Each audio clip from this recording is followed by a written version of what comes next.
Buenas tardes, bienvenidos al ciclo de actividades por videoconferencia que brinda el Colegio Público de Abogados de la Capital Federal. Hoy, como actividad organizada por Café Jurídico, contamos con la doctora Nelly Díaz, que nos hablará de la propiedad horizontal, generalidades, las expensas comunes, ordinarias y extraordinarias. ¿Qué cambió y por qué? Les recomendamos que mantengan los micrófonos en silencio para evitar interferir en la locución de la expositora y de surgir alguna pregunta, la realicen vía chat. Ahora sí, le damos la palabra a la doctora. Bienvenida. Muchas gracias.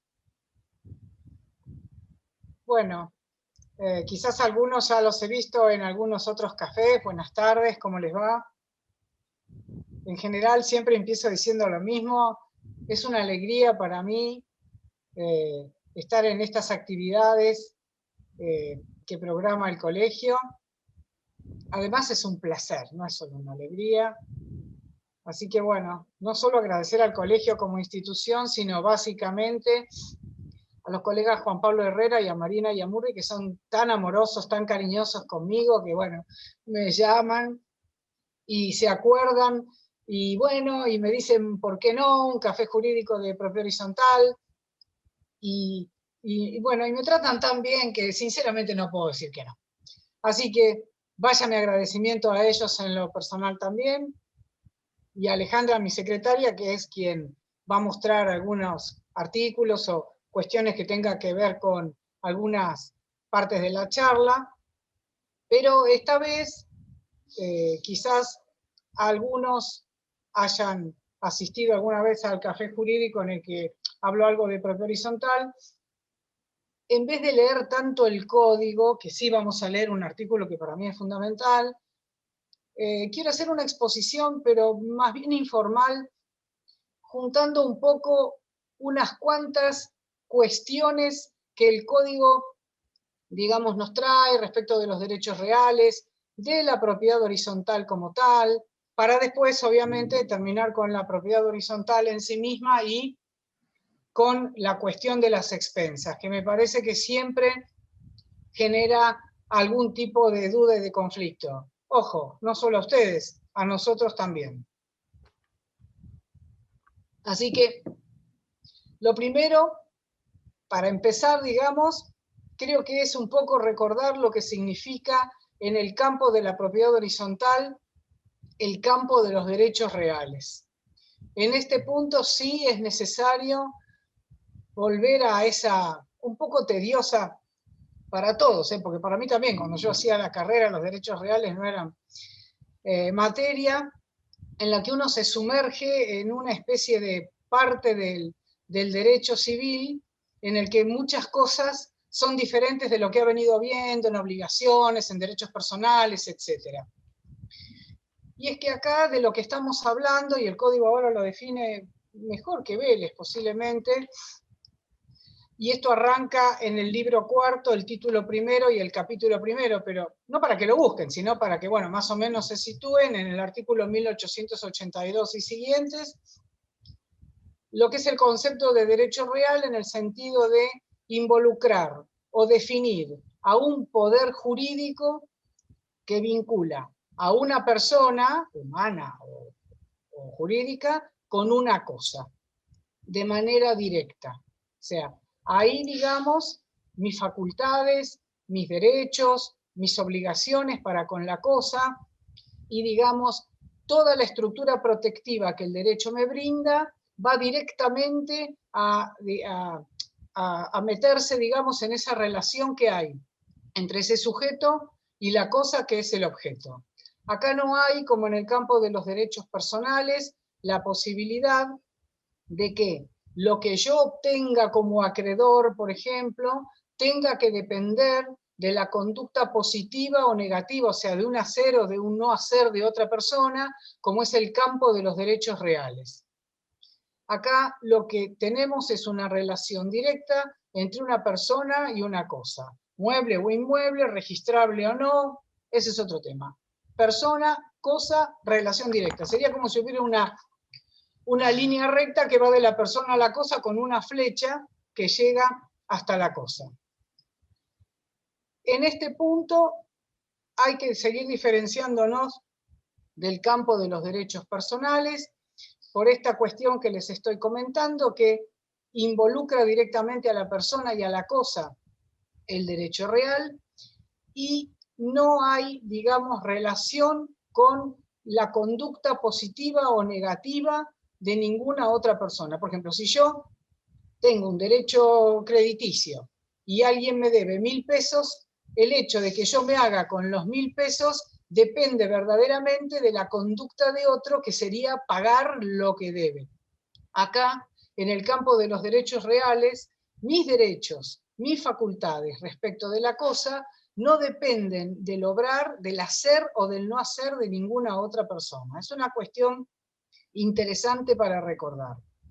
Independientemente de eso, estamos en el campo de una serie de derechos que tienen su forma de publicidad específica. No se olviden ustedes de la posesión, no se olviden ustedes de la inscripción, de sobre todo lo que tiene que ver con los bienes inmuebles, o sea, todo lo que tiene que ver con modificación de derechos reales cuando el objeto del derecho es un inmueble o un bien mueble registrable. O sea, estamos en un campo de derechos que es diferente al que la ley lo va rodeando de una especie de estructura que el mismo código dice, se trata de una estructura legal que define a cada derecho en particular y es el que nos dice, bueno, cómo lo adquiero, cómo lo pierdo, qué significa, por ejemplo, el condominio, la propiedad horizontal, qué facultades tiene cada uno de los titulares de estos derechos, qué implica desde el punto de vista del concepto este de decir, bueno, soy el dueño, tengo el dominio de, o tengo la propiedad de, que es un concepto más amplio que el de dominio. Acá la creación es totalmente legal, no se olviden de eso. Estamos en un campo de derechos en los que la autonomía de la voluntad puede poco y nada. No vamos a decir nada, porque no es cierto, puede poco dentro de lo que los mismos artículos del código en un punto determinado después nos permitan. Si quizás un poco más adelante, cuando hablemos un poco de la propiedad horizontal, vamos a ver algunas cuestiones en las que el código dice, bueno, te fijo un piso para decidir, determino una mayoría determinada para modificar el reglamento, de ahí para arriba el reglamento dirá si quiere agravar, por ejemplo, la mayoría, pero hay una serie, digamos, de pisos de estructura que está legalmente configurada y a eso hay que atenerse cuando uno habla normalmente en el campo de los derechos reales.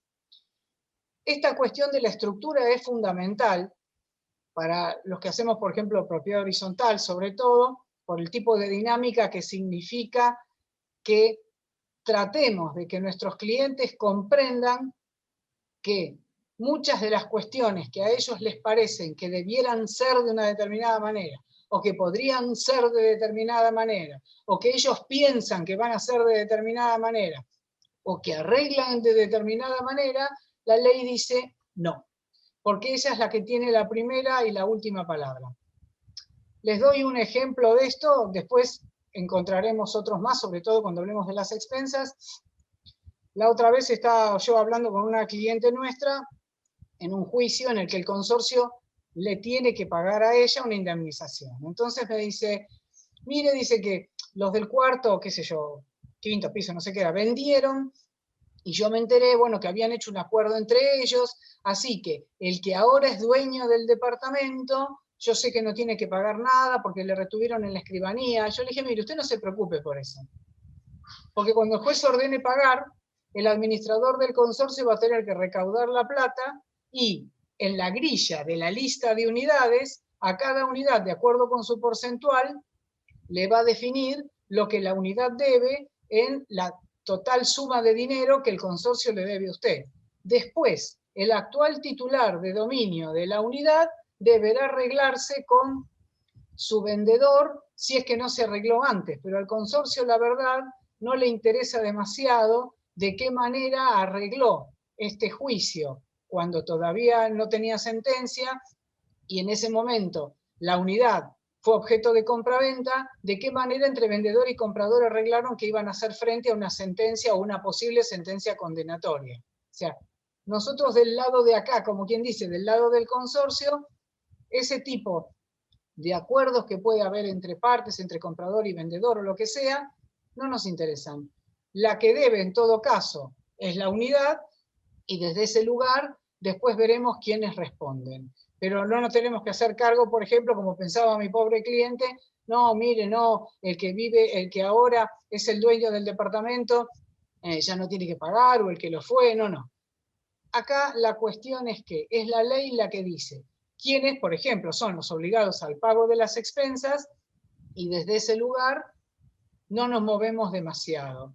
No estamos pensando ni preguntando a ver qué acuerdos particulares puede haber entre estos que podrían ser sujetos pasivos legitimados del pago de las expensas. Esto más o menos para que recuerden un poco lo que significa el campo de los derechos reales y esta situación de pensar que el campo de la autonomía de la voluntad acá tiene, digamos, un ingreso, una posibilidad de ser, pero únicamente cuando la misma legislación positiva lo permite.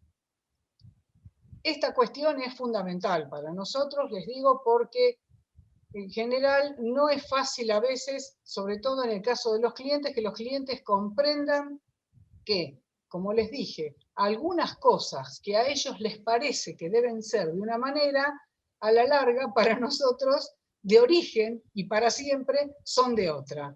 Pero esta es la cuestión. La estructura del derecho legal es como un andamiaje que está perfectamente determinada por la ley. Yo siempre digo que es como si uno se pusiera adentro de una especie de armazón, que en este caso sería jurídico, pero pensémoslo de metal, que es un poco más grande que nosotros, pero que si nos corremos un poquito o si movemos un poco los codos, siempre encontramos algún límite.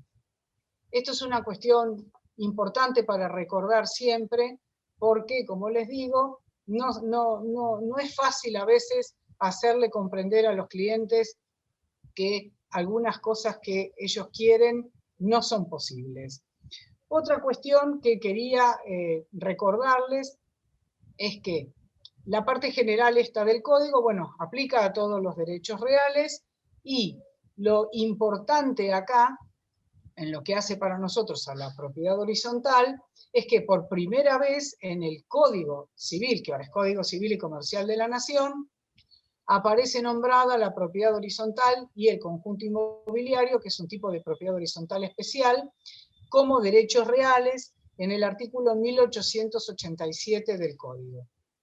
Esto que yo lo digo así, bueno, parece una gran novedad, pero es realmente una novedad para nosotros.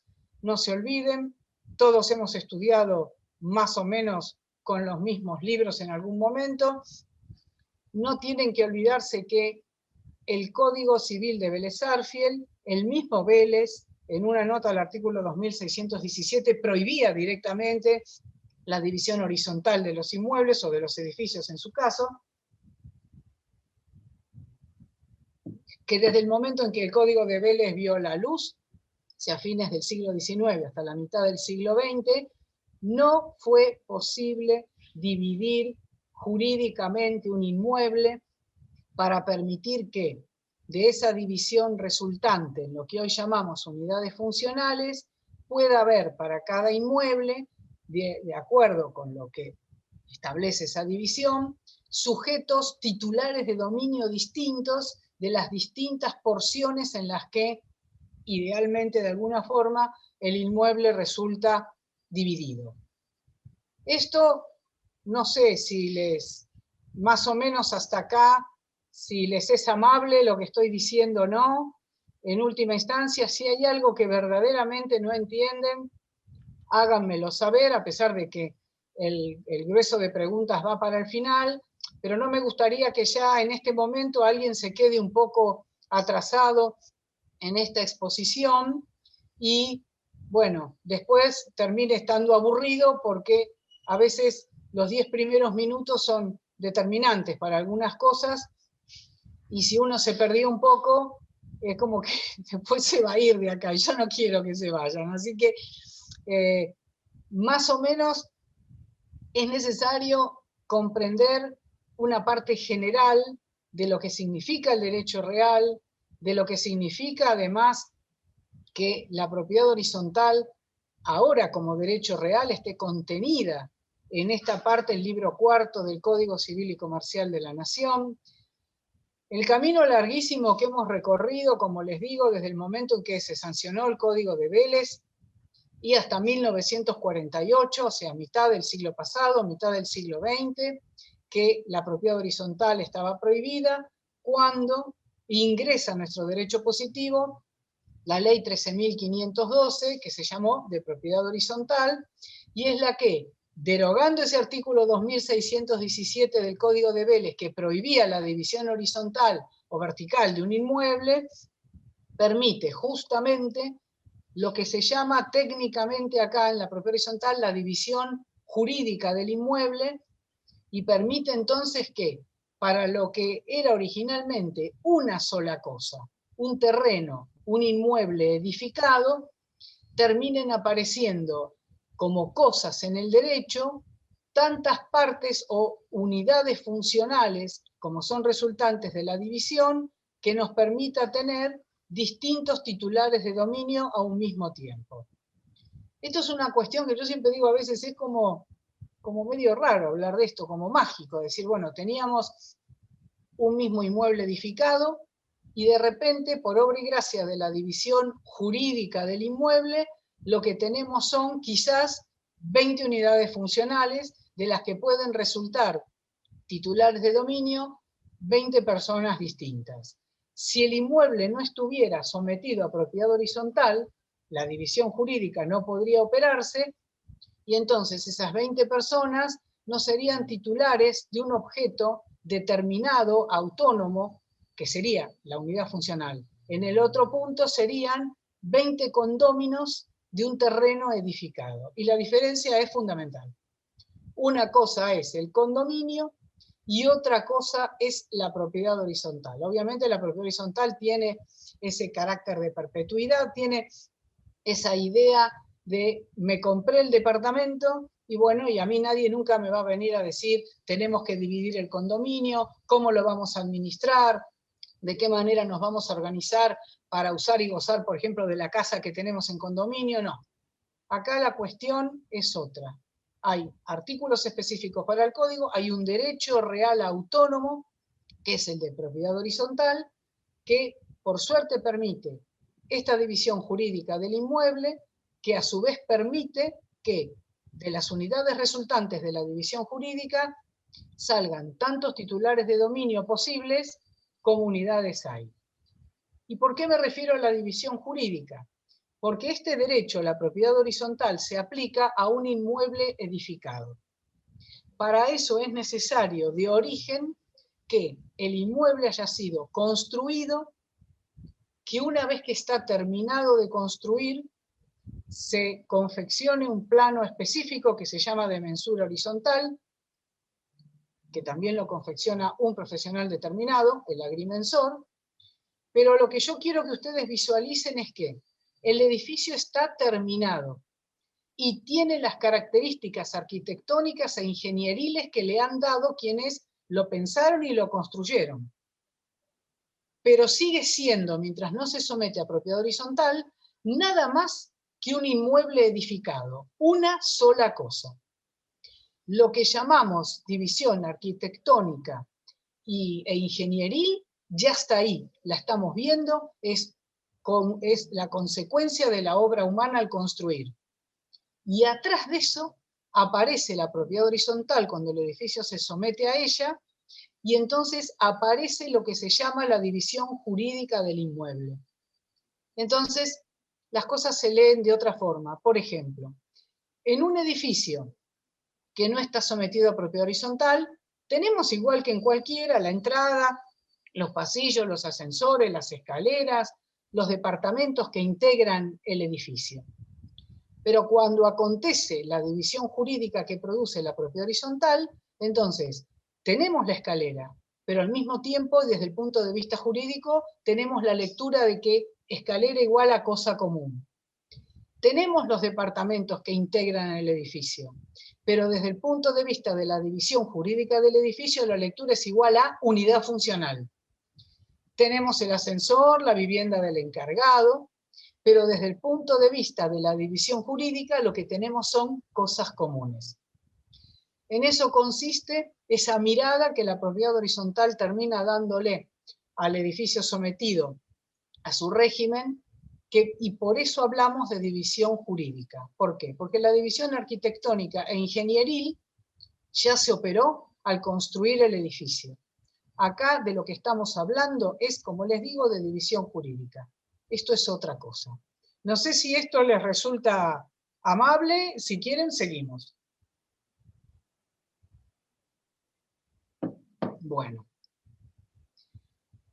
Esta cuestión que tiene que ver con la propiedad horizontal, un derecho real específico, autónomo, que por un rato parece que se parece al dominio, pero no es.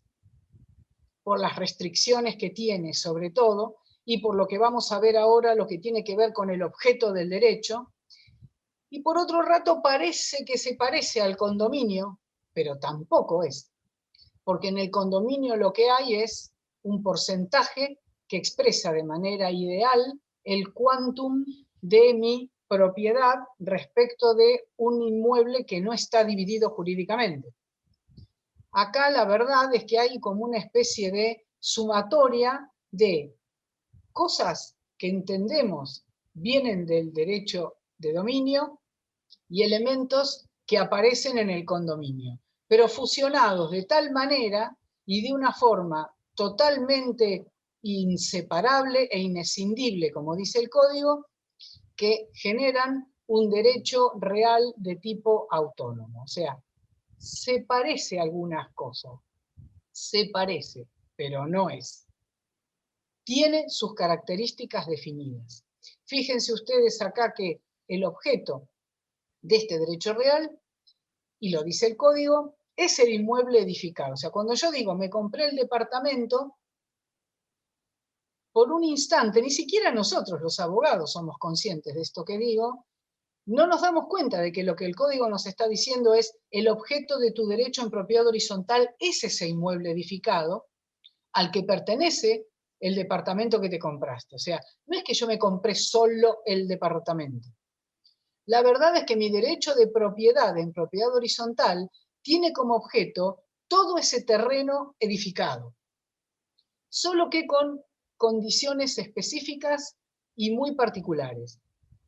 Hay una parte de ese lote edificado que a mí me corresponde en propiedad exclusiva, mi departamento, y hay un montón de cosas y partes a las que vamos a llamar comunes que me corresponden en propiedad, pero ya no de manera exclusiva como mi departamento, sino en conjunto con otro número de personas que a su vez tienen otras unidades exclusivas adentro del edificio. Así las cosas, esto resulta de una especie de fusión única entre un dominio exclusivo y un dominio, o mejor dicho, una propiedad exclusiva y una propiedad no exclusiva. Les pido por favor que me detengan si se dan cuenta de que alguna cosa se les escapa, porque podemos volver a repetirlo, no hay ningún problema. O por lo menos decirlo de otra manera. Desde ese lugar, entonces, y ahí también es interesante que nosotros lo comprendamos, porque mientras nosotros no comprendamos lo que significa este derecho, mal se lo vamos a hacer comprender a nuestros clientes. No es que la persona compró el departamento nada más. La verdad es que la persona adquirió un derecho real que tiene por objeto un inmueble edificado del que alguna parte le corresponde en exclusiva, la propiedad, y otras partes o sectores le corresponden también en propiedad, pero no exclusivo. Y todo eso unido, como dice el código, de manera absolutamente inseparable. Así que, en este derecho, si uno dijera, ¿cuál es el objeto en una mirada así muy directa? ¿Qué hice? ¿Qué adquirí yo acá? El objeto es el inmueble edificado, pero si yo lo desmenuzo, ¿qué tengo? Lo que tengo es un sector de dominio exclusivo, lo que se llama el cubo de aire perimetrado por cosas y partes comunes, mi departamento, por ejemplo, y a eso hay que sumarle un guarismo, un porcentual que expresa en el conjunto de las otras cosas y partes que constituyen el edificio, mi porcentual en la propiedad de ese conjunto de cosas y partes comunes. Pero no de manera, digamos, separada. O sea, tengo acá el dominio la propiedad del departamento por un lado y la copropiedad del conjunto de cosas y sectores por el otro. No, porque eso era un poco, digamos, lo que se proponía a partir de la ley de propiedad horizontal y entonces era, digamos, más complicado hablar incluso de la naturaleza jurídica de la propiedad horizontal. Ahora sabemos que es un derecho real autónomo, que tiene, como les digo, esta característica. El objeto inmediato de mi derecho está constituido por la porción que el código llama la parte propia, el cubo de aire, que me corresponde en propiedad, digamos, exclusiva, yo diría privativa, y ese conjunto de cosas y sectores comunes de los que yo tengo un guarismo, un porcentual. Es como si uno sumara ambas cosas y terminaran formando parte de una tercera cosa en la que lo que caracteriza es la inseparabilidad o la inescindibilidad. Esto no sé, si quieren seguimos. Bien. Bien, ahí veo a Ciro González que me levanta un dedo, así que ya estoy... Bueno, esto no es tan fácil de entender porque las personas se creen que compraron el departamento y que ingresaron, o sea, digamos que su dominio empieza cuando empieza la puerta, o mejor dicho, cuando cierran la puerta de entrada de su departamento. Pero resulta que su propiedad comenzó cuando pasaron el umbral del edificio. Y eso a veces, por no ser comprendido, genera conductas, independientemente de que hay gente que es tremenda, que aunque lo sepa, igual tiene comportamientos que no son, digamos, los esperables, hay personas que parecen no comprender esta cuestión y piensan que quizá su propiedad está, bueno, cerré la puerta, esto es mío, el resto, no sé, que Dios provea. Entendido así, a veces, digamos, eso trae como consecuencia, bueno, que la gente no vaya a las asambleas, que quizás se atrase con las expensas, que no le interesen algunas cuestiones que tienen que ver con ese edificio, del que de una manera u otra ellos resultan titulares de la propiedad. Así que hay que entender un poco lo que es la propiedad horizontal, tratar sobre todo de que el cliente comprenda, porque esta sería una forma también, como decimos nosotros siempre con Aguad, con Eduardo Aguad, de que se entienda no solo de qué manera puede el consorcista empoderarse en el sentido de sus derechos, sino que se comprenda un poco cómo, por las características de este derecho, hay una cuestión que tiene que ver con que sí, bueno, tengo mi departamento, dentro de mi departamento, bueno, yo lo pinto, cambio la cocina, hago lo que sea, pero al mismo tiempo el uso, el goce de esa porción del edificio que me corresponde de manera exclusiva, está sujeta de una manera muy fuerte a una serie de restricciones, de recortes, yo diría, de límites y de prohibiciones que superan ampliamente al dominio común.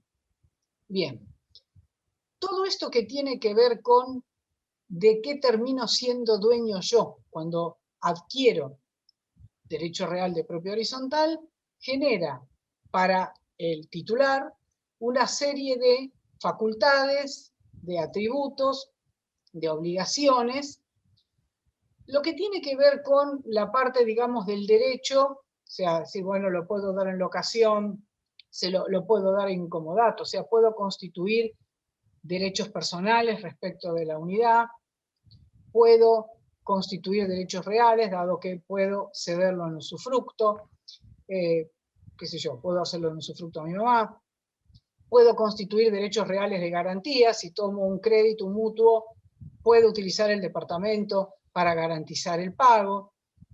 No quiero referirme tanto a eso como a algunas de las obligaciones que son típicas de la propiedad horizontal, que tienen que ver con pagar las expensas, lo vamos a ver en un rato, acatar las cláusulas del reglamento de propiedad, que todos ustedes obviamente han hecho la carrera, saben que el reglamento de propiedad es el documento que debe otorgarse previo a la constitución, digamos, de la propiedad horizontal en un edificio. O sea, no hay propiedad horizontal si no hay reglamento de propiedad. El reglamento de propiedad lo redacta el titular original del inmueble edificado frente a un escribano. No se olviden que estamos hablando de inmuebles, escritura pública, se inscribe en el registro de la propiedad de inmueble, queda el edificio en condiciones de que las unidades sean vendidas, porque se produce ahí otro fenómeno que es jurídico, que se llama el alta de las unidades funcionales. Esto se engancha un poco como en lo que yo les decía hace 15 minutos. El alta de las unidades funcionales es lo que en el inmueble edificado no sometido a propiedad horizontal eran los departamentos, las cocheras, en todo caso, los locales, o sea, porciones que integran el edificio que ahora, una vez que se redacta el reglamento y se inscribe, toman desde el punto de vista jurídico otro carácter.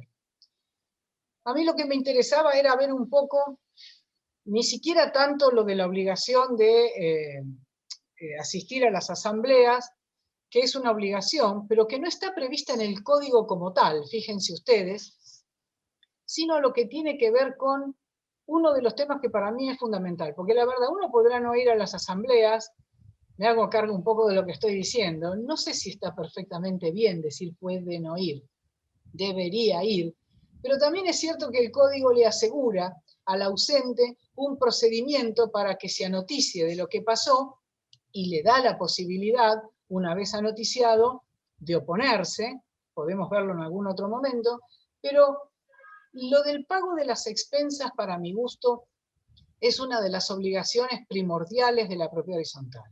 La verdad es que fuerza es reconocer que en este mundo habrá mucho arte, mucha lírica, mucho de lo que uno quiera. Pero la verdad, las cosas para su reparación, para su mantenimiento, para lo que sea, deben moverse a partir de la inversión de fondos, del dinero. Y esa es una cuestión que en la propiedad horizontal toma, no diría ribetes dramáticos, porque tampoco me quiero venir a ser la autora de un culebrón de la televisión, pero toma, así como se dice, la importancia que tiene. El consorcio de propiedad horizontal, que es el ente que la ley crea para poder administrar ese edificio común y permitir que el edificio salga adelante, que las personas puedan vivir, habitarlo o visitarlo o trabajar en condiciones de seguridad, de comodidad, de higiene, el consorcio de propiedad horizontal, ente creado por la ley, una persona jurídica hoy, necesita de fondos, porque no hay manera de que el consorcio cumpla con la razón de ser, la razón de su existencia, o sea, la administración del edificio, si alguien no pone los fondos y después otro los administra, en este caso el administrador. Pero quiero referirme un poco a quién pone los fondos.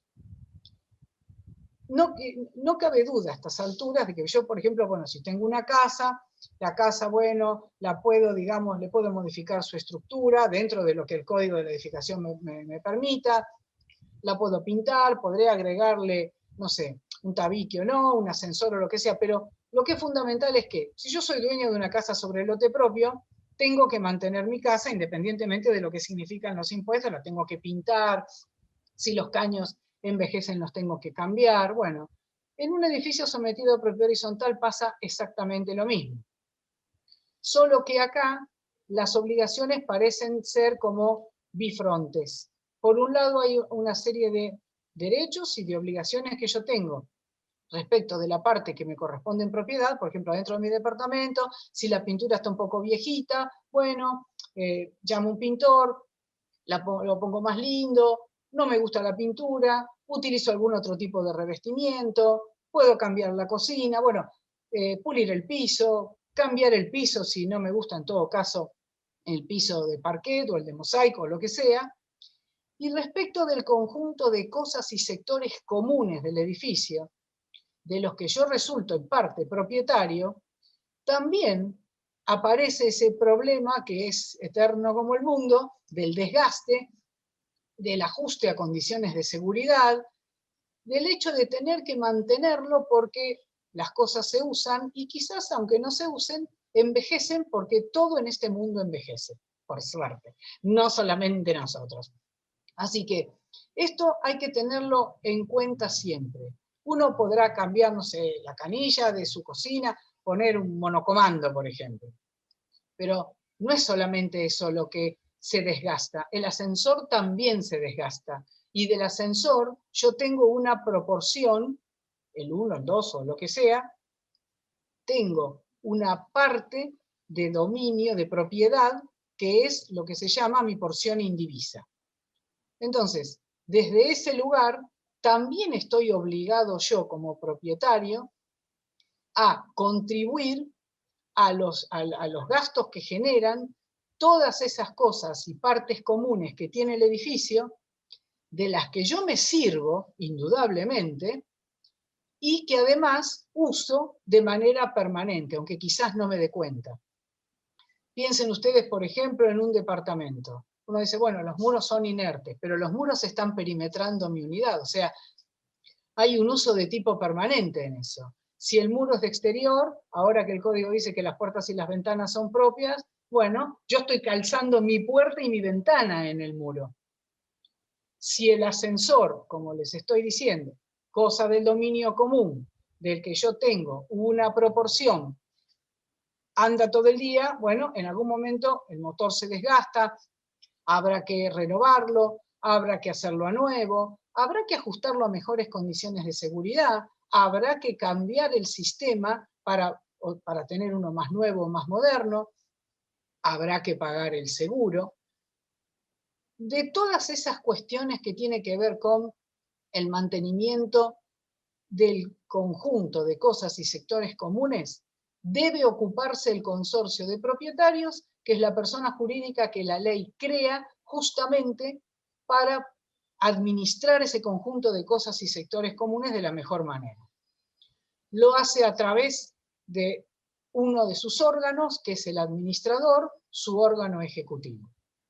El administrador, normalmente, realiza una serie de gastos, de inversiones, contrataciones, pagos, lo que sea, y cada 30 días nos dice a los propietarios, bueno, miren, esto es lo que yo hice en cumplimiento de la figura que yo tengo, órgano del consorcio, pero básicamente en cumplimiento de lo que es la razón de ser de la persona jurídica consorcio.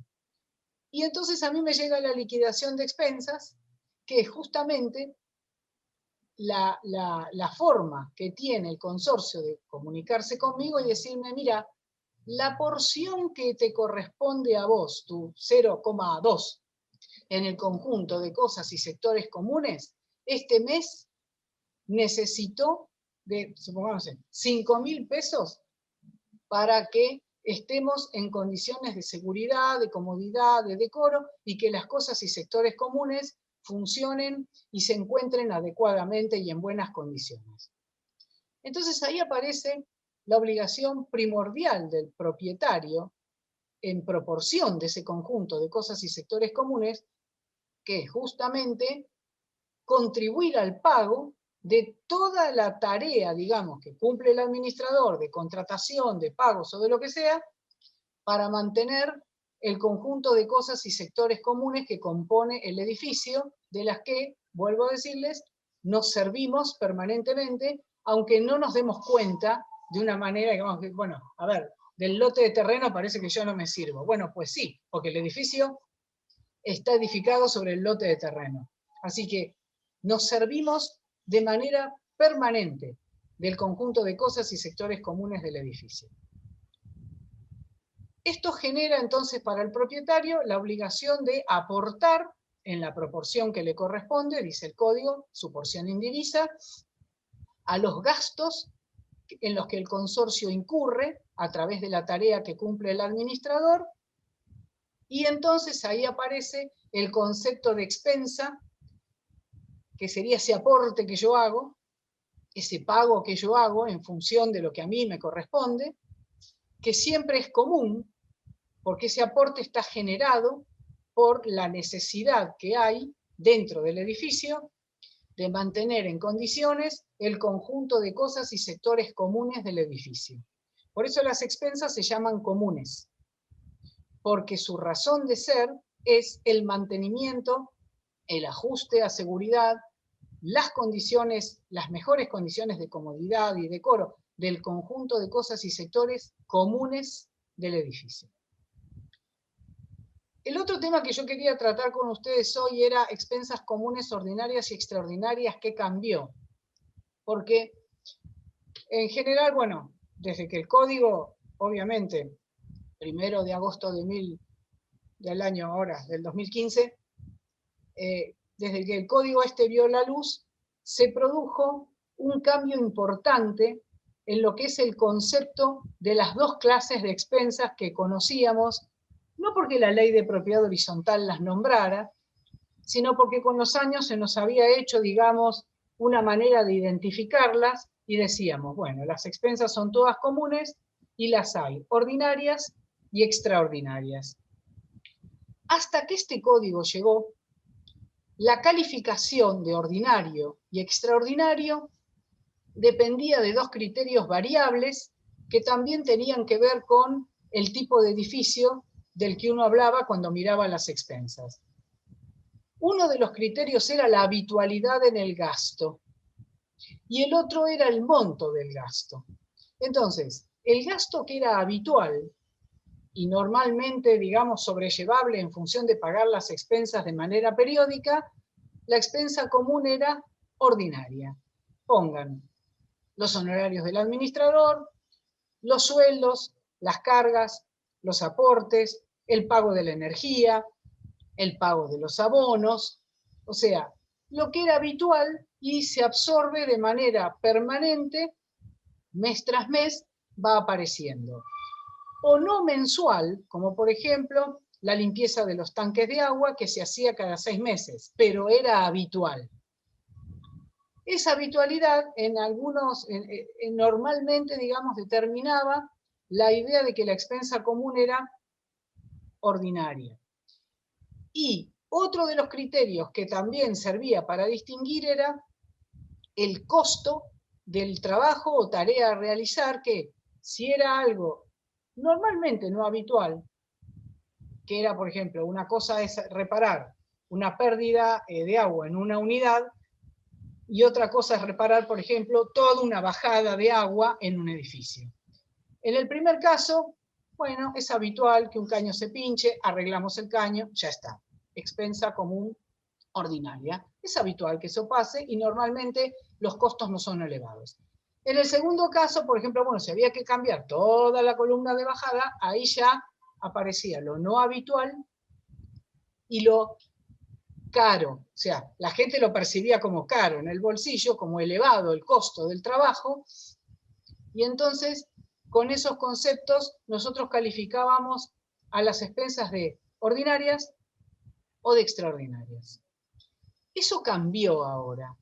Y eso es algo que tenemos que recordar y tener presente siempre, porque lo único que ha hecho es generar conflicto. Incluso he escuchado a colegas que están especializados que lo dicen como si fuera casi un capricho del código. Y por eso me pareció bueno hoy decir qué cambió y en este punto por qué. Lo que cambió ahora, le voy a pedir a Alejandra que les ponga en pantalla el artículo que habla expresamente de los gastos y contribuciones, que es el 2048 del código. Mientras ella lo va buscando por ahí, seguimos hablando. Lo que cambió ahora es el criterio con el que vamos a clasificar o calificar a las expensas. Fíjense ustedes, como les dije, que desde la ley de propiedad horizontal, que no lo decía, pero con toda esa evolución que se había dado, la forma, digamos, de entender lo que era ordinario y lo que era extraordinario tenía que ver con la habitualidad del gasto o con el monto del gasto. Bueno, eso se terminó ahora. Fíjense ustedes que ahora el código, en este artículo, en el párrafo 2, dice, y está hablando de las obligaciones del propietario, en todo caso de atender a los gastos de conservación y reparación, dice, asimismo, debe pagar las expensas comunes ordinarias de administración y reparación o sustitución de las cosas y partes comunes o bienes del consorcio, necesarias para mantener en buen estado las condiciones de seguridad, comodidad y decoro del inmueble. Fíjense que ahora la calificación de ordinaria al código no le viene ni de la habitualidad ni del costo del trabajo. Ahora la pregunta ¿es necesario para mantener las condiciones de seguridad, comodidad y decoro en este inmueble hacer este trabajo o pagar este servicio o comprar esto? Si la resultante pregunta, o sea, la respuesta que resulta de esta pregunta es sí, es necesario, entonces la expensa común es ordinaria. Al código ahora no le interesa ni la habitualidad ni el monto del gasto para proceder a esta calificación. Lo que ahora campea, y que no es consecuencia de una mente afiebrada acá en el artículo 2048, segundo párrafo, es la idea de las condiciones de seguridad, comodidad y decoro en el inmueble. Y básicamente lo de la seguridad. ¿Por qué? Porque el concepto de seguridad no solo lo vamos a ver mencionado en otras, digamos, cuando habla de las obligaciones del administrador, mantener las cosas y sectores comunes en condiciones de seguridad, por ejemplo, el concepto de seguridad ahora campea todo este código. O sea, no está solo aplicado acá, derechos reales, gastos y contribuciones, administración, no. La idea de la seguridad, de la comodidad y del decoro, de la vida, o sea, de los derechos humanos, la idea de que efectivamente el edificio tiene que estar en condiciones de seguridad. Esto también hay que hacerlo jugar con lo que se ha producido como modificación dentro de lo que sería la responsabilidad, o sea, en un primer escalón, prevenir, no dañar, no agravar el daño. Bueno, todo esto está metido acá, como ustedes verán.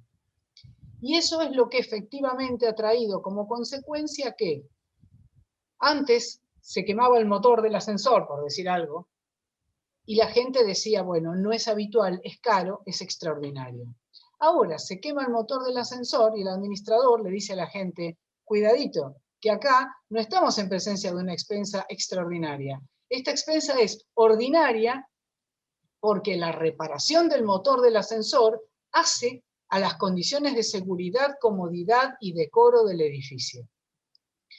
Y en un avance un poco mayor, obligado el administrador a mantener el edificio en condiciones de seguridad, comodidad y decoro, queda claro que ahí lo que se está expresando es que el órgano ejecutivo de la persona jurídica muestra para qué está la persona jurídica, que es para mantener el edificio en condiciones de seguridad, comodidad y decoro como mínimo.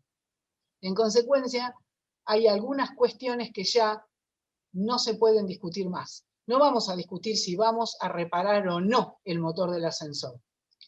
Es una expensa común ordinaria. Lo que podremos discutir en una asamblea es con quién lo vamos a hacer y cómo lo vamos a pagar. Pero ya no vamos a llamar a una asamblea para ver si lo vamos a hacer. Bueno, ese ruidito que ustedes escucharon era una alarma que me había puesto porque la idea era un poco dejar los últimos 10 minutos de la exposición para las preguntas o las dudas que ustedes tengan. Creo que los he traído no tanto para leer el código hoy, sino para pensar un poco en conjunto, casi como un cuentito.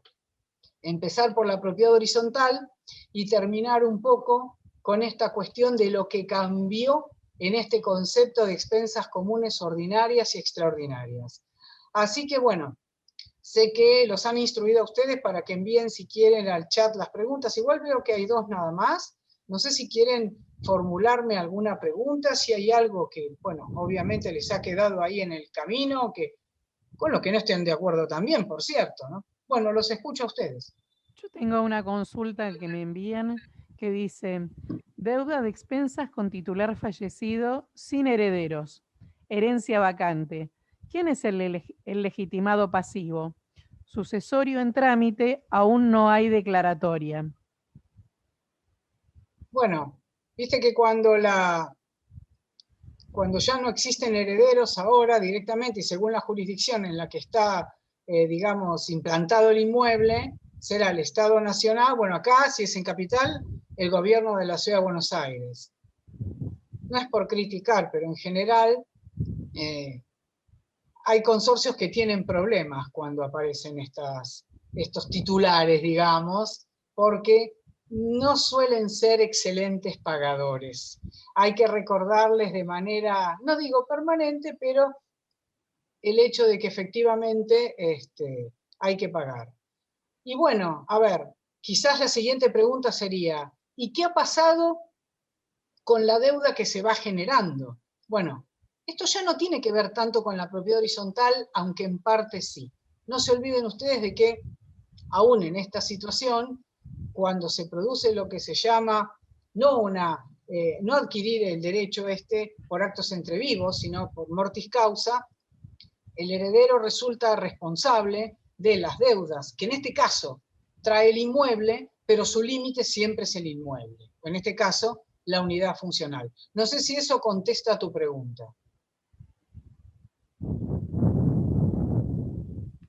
Tengo otra más, doctora.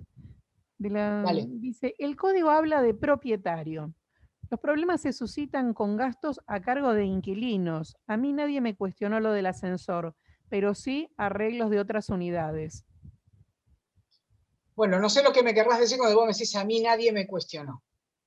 Otra de las cuestiones que quizás podamos tratar en algún otro café es que el código, en un artículo, el 2050, cuando habla del obligado al pago de las expensas, nos dice quiénes son los legitimados pasivos.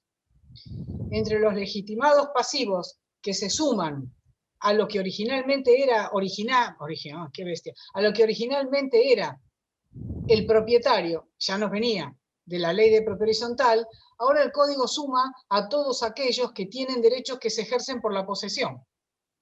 Los que tienen la posesión de la unidad terminan siendo también legitimados pasivos en el pago de las expensas. Léase, el usufructuario, estando ya integrado el consorcio con reglamento de propiedad, un titular de boleto con posesión, el usuario, y los que quedan afuera son los tenedores, o sea, el otro tipo de relación real que hay, el tenedor, la tenencia, bueno, en ese caso, el locatario y el comodatario quedan afuera, digamos, en este universo de la propiedad horizontal, quedan afuera de este concepto que tenemos de los legitimados pasivos de expensas. Entonces, ¿qué fenómeno se produce acá?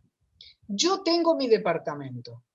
Para el código, el titular de dominio soy yo soy el obligado, yo soy el sujeto pasivo de pago de las expensas.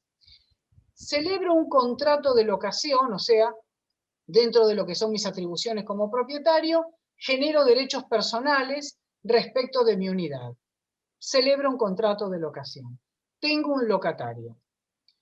Bueno, lo más probable es que aparezca una cláusula por la que mi locatario va a tener que pagar, ahora con la nueva ley de alquileres, vaya a saber Dios quién va a ser el que determine qué y cuánto va a tener que pagar, pero digamos, lo que serían las expensas que antes eran las habituales, las que están, no sé, de servicios a disposición del inquilino, bueno, algunas cosas que dice el nuevo régimen, digamos, de locaciones que, pobrecito, Dios nos ampare, pero lo que quiero decir con esto es que yo celebré un contrato de locación con una persona y generé derechos personales respecto de mi departamento. Pero desde el punto de vista de la propiedad horizontal, el obligado al pago sigo siendo yo, titular de dominio. ¿Por qué? Porque yo soy la propietaria, porque tengo un derecho que se ejerce con la posesión. El derecho que tiene mi locatario, que es de tenedor, porque él reconoce la posesión en cabeza de otro, no lo habilita como sujeto legitimado pasivo para el pago de las expensas. Lo que ha pasado ahí es que hay un convenio entre Nelly Díaz y su locatario para que el locatario asuma una responsabilidad, una obligación que es de Nelly Díaz, de acuerdo con lo que dice el código, pero respecto de Nelly Díaz. Para el Código Civil y Comercial de la Nación, por más que la unidad esté alquilada, la responsable sigue siendo Nelly Díaz. Lo único que ha ocurrido es que Nelly Díaz celebró un contrato de locación, se generaron derechos personales que al consorcio no le interesan, y desde ese lugar, entre Nelly Díaz y su locataria, hay otro tipo de acuerdos por los que la locataria carga con parte de las obligaciones de Nelly Díaz. Pero eso es entre Nelly Díaz y el locatario. Al consorcio no lo afecta. No sé si eso es suficientemente claro, porque es un tema realmente muy, muy jorobado y muy controvertido. ¿Sigo? Sí, tenemos 5 minutos todavía hasta las 3 casi. Respecto de la primera pregunta, entonces preguntan, ¿se intima el pago al Estado entonces, aunque no haya declaratoria? Desde el lugar, no, vos necesitas la declaratoria, empecemos por ahí. Una vez que te aparece la declaratoria, entonces sí, efectivamente, vas a poder intimar los de pagos. Otro mensaje, que entonces esto se contrapone con la nueva ley de alquileres. Bueno, digamos que no se contrapone, lo que necesariamente hay que entender acá es que el propietario sigue siendo el obligado al pago y que cuando se liquidan las expensas, en la parte de la grilla de lo que a cada unidad le corresponde pagar, si las expensas para la unidad cuarto B, supongamos que era la mía, son 6.585 pesos, al administrador hay que pagarle 6.585 pesos. ¿Quién y cómo lo paga? No es un problema del administrador. Con esto lo que les quiero decir es, no hay que dividir desde el lugar del acreedor y del representante del acreedor, que es el administrador, la idea de decir, bueno, a ver, ¿cuánto me paga la locataria de la doctora y cuánto me paga la doctora? La unidad tiene que depositar 6.585 pesos. Queda antipático decirlo, se van a tener que arreglar entre ellos. Este es un problema que va a seguir apareciendo en la propiedad horizontal. ¿Por qué?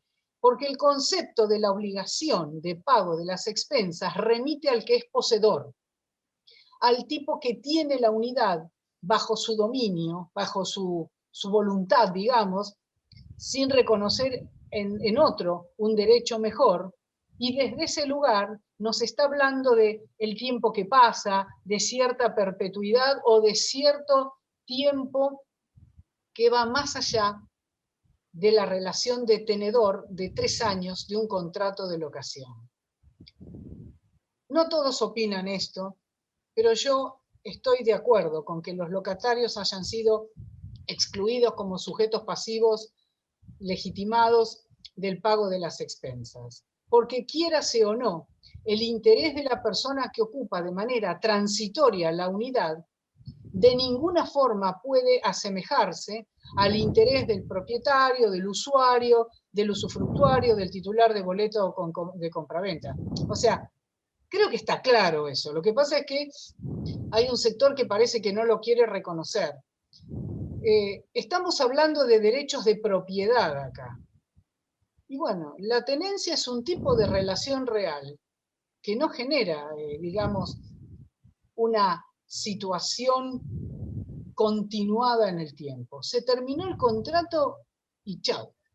No es muy simpático decir estas cosas, pero es necesario, me parece, decirlas, porque si no, al final, lo que se generan son expectativas que no corresponden. Antes de despedirme de ustedes y para la capital, quiero recordarles que hay una ley, la 941, que regula el ejercicio de la tarea de administrador, que obliga al administrador, cuando liquida expensas, a distinguir entre ordinarias y extraordinarias.